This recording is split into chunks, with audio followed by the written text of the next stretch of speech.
Video کا آغاز مدینہ کے ایک منظر سے ہوتا ہے جہاں حضرت محمد اپنے صحابہ کرام کے ساتھ مشورہ فرما رہے ہیں۔ دشمن قبائل قریش اور دیگر قبائل نے مدینہ پر حملہ کرنے کا منصوبہ بنایا تھا۔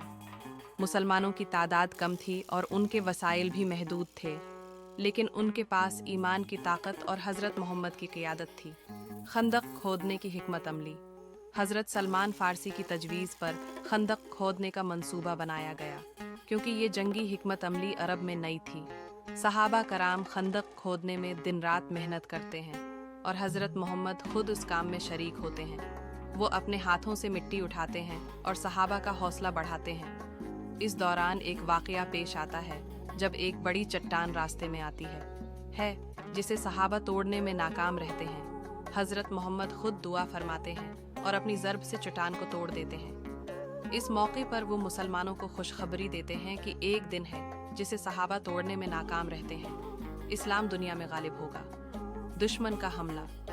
جب دشمن کی فوج مدینہ کے قریب پہنچتی ہے تو خندق دیکھ کر حیران رہ جاتی ہے، کیونکہ عرب میں اس قسم کی حکمت عملی پہلے کبھی نہیں دیکھی گئی تھی۔ دشمن خندق عبور کرنے کی کوشش کرتا ہے لیکن ناکام رہتا ہے۔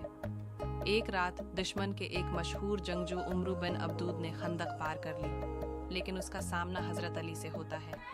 حضرت علی نے اپنی بہادری سے اسے شکست دی، جس سے دشمن کے دلوں میں خوف پیدا ہوا۔ اللہ کی مدد۔ دشمن کی فوج کئی دن خندق کے قریب رہتی ہے، لیکن اللہ کے حکم سے تیز ہوا اور طوفان اٹھتا ہے، جس سے ان کے خیمے اکھڑ جاتے ہیں اور وہ پریشان ہو کر واپس لوٹ جاتے ہیں۔ اختتام۔ کہانی کے آخر میں دکھایا جاتا ہے کہ مسلمانوں کی فتح صرف ان کی حکمت عملی کا نتیجہ نہیں تھی، بلکہ یہ ان کے ایمان، اتحاد اور اللہ کی مدد کا ثبوت تھی۔ آخری پیغام۔ بے شک جو لوگ اللہ پر بھروسہ کرتے ہیں اور صبر کرتے ہیں وہی کامیاب ہوتے ہیں۔